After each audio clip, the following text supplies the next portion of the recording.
ரேணு எவ்வளவோ முறை கேட்டு பார்த்து விட்டாள். ஆனால் கௌதம் ஆவி பிடிக்க மறுத்துவிட்டான். அவளும் அதற்கு மேல் அவனை வற்புறுத்தாமல் போர்வையை போர்த்தியபடி ஆவியை பிடித்தாள். ஆவி பிடிக்க பிடிக்க அவள் அச் என்று தும்மினாள். போர்வைக்குள் அவள் இப்படி சினுங்குவதை பார்த்தவனுக்கு சிரிப்புதான் வந்தது. தன் கீழ் உதட்டை கடித்து புன்னகையை தனக்குள்ளேயே அடக்கிக் கொண்டான். நீண்ட நேரமாக ஆவி பிடித்தவள் வேர்த்து விறுவிறுத்து போய் எழுந்திருக்க அவளை பார்த்தவனால் அதற்கு மேல் சிரிப்பை கட்டுப்படுத்த முடியவில்லை. வாய்விட்டு சிரித்தான். தலையில் போர்வையை கவிழ்த்திருக்க முகத்தில் நீர்த்துளிகள் வடிந்திருக்க பாவமாய் அவள் வைத்திருந்த முகம் இவனை சிரிக்க வைத்தது. நீண்ட நாள் கழித்து கௌதம் சிரிப்பதை இன்றுதான் பார்க்கிறாள் ரேணு. சில நொடிகள் தன்னை மறந்து அவனின் சிரிப்பில் மயங்கியிருந்தாள். அவள் தன்னையே பார்ப்பதை உணர்ந்தவன் சிரிப்பை நிறுத்தினான். என்ன எதுக்காக அப்படி பாக்குற? கடுமையாக கேட்க மீண்டும் இயல்பான நிலைமைக்கு வந்தாள் ரேணு. நீங்க சிரிச்சா ரொம்ப அழகா இருக்கீங்க. அவளின் பதிலில் உறைந்து போனான். ரேணு இப்படி சொல்வாள் என்று எதிர்பார்க்கவில்லை. தான் சிரித்தால் அழகாக இருக்கிறேன் என்று அவள் கூற இவனை அறியாமல் மனம் சந்தோஷப்பட்டது. அந்த மாதிரிலாம் எதுவும் கிடையாது. ஆவி பிடிச்சாச்சுல, கிளம்பு. அவன் அதட்டவும் சரி என்று எழுந்து இருவரும் கிச்சனை விட்டு வெளியே வர சட்டென்று ஹாலின் விளக்கு எரிந்தது. கௌதம் என்னவென்று பார்த்தான்.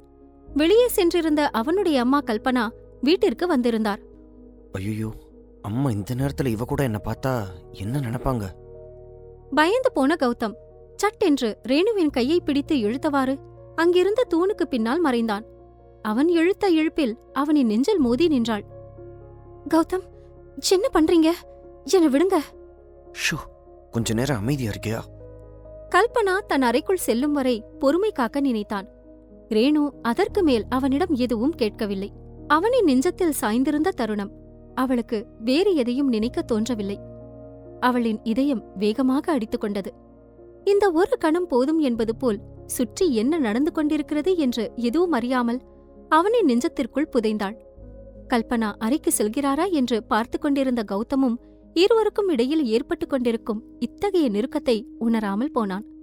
அவனின் ஒற்றை கையை அவளின் இடையை சுற்றியிருக்க மற்றொரு கையோ அவளை தன்னோடு அணைத்து பிடித்திருந்தது. கல்பனா உள்ளே சென்ற பிறகுதான் பெருமூச்சு விட்டான் கௌதம். அப்பாடா, நல்ல வேளை அம்மா போயிட்டாங்க. அம்மா மட்டும் இந்த நேரத்துல என்னை இவ கூட வச்சு பார்த்திருந்தா அவ்வளவுதான். தப்பித்தோம் என்று பெருமூச்சு விட்டவன் அப்பொழுதுதான் இருவரின் நெருக்கத்தையும் உணர்ந்தான். அவனை அறியாமலேயே மனம் அதை ரசித்தது.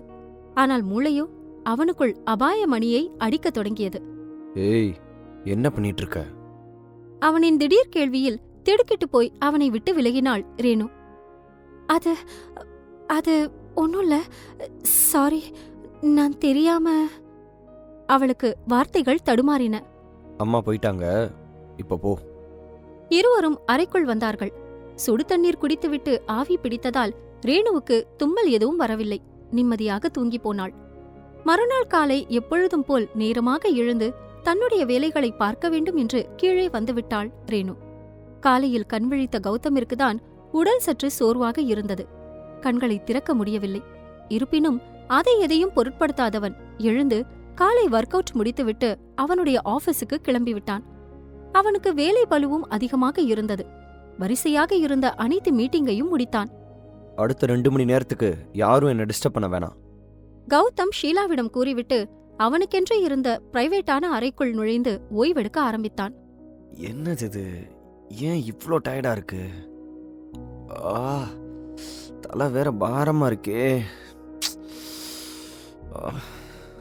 அவன் யோசித்துக் கொண்டிருக்கும் போதே அச்சென்று தும்மலும் வெளிவந்தது. அதில் நேற்று இரவு ரேணு அவனை ஆவி பிடிக்க சொன்னதும் நினைவு வந்தது. ஓ, இது எல்லாமே அந்த மழையில நனைஞ்சதுனாலதானா?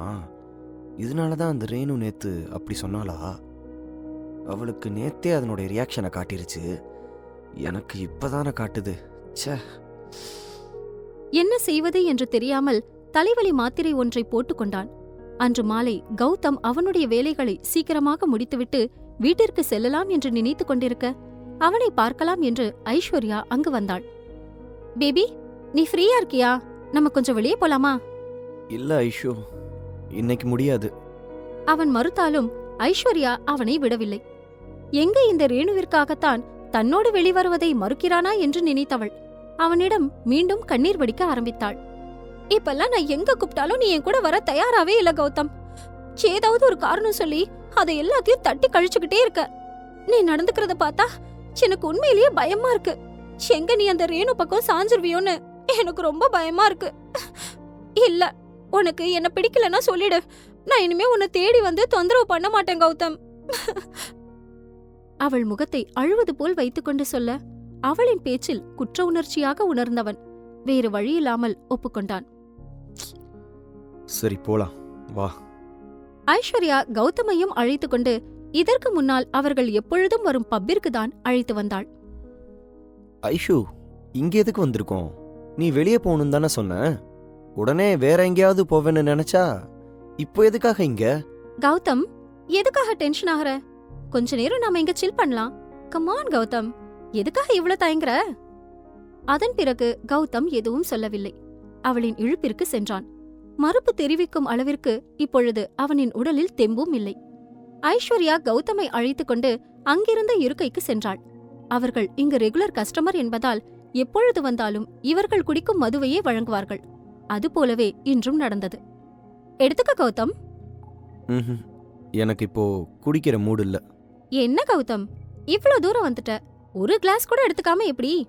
நீ இல்லாம நான் எப்போ தனியா குடிச்சிருக்கேன்? ஆசை வார்த்தைகளால் அவனை உசுப்பிக் கொண்டே இருந்தாள். கௌதமும் வேறு வழியில்லாமல் அவளுக்காக சரி என்று ஒப்புக்கொண்டான். இருவரும் மதுவை குடித்தார்கள். கௌதமுடன் சற்று நெருக்கமாக இருக்கலாம் என்று நினைத்துதான் ஐஸ்வர்யா கௌதமை இங்கு அழைத்து வந்தாள். Gautam, I love you so much. இந்த கொஞ்ச நாளா நான் உன்னை எவ்ளோ மிஸ் பண்றேன்னு தெரியுமா? அது என்னால வார்த்தைகளால சொல்லி உனக்கு புரிய வைக்க முடியாது.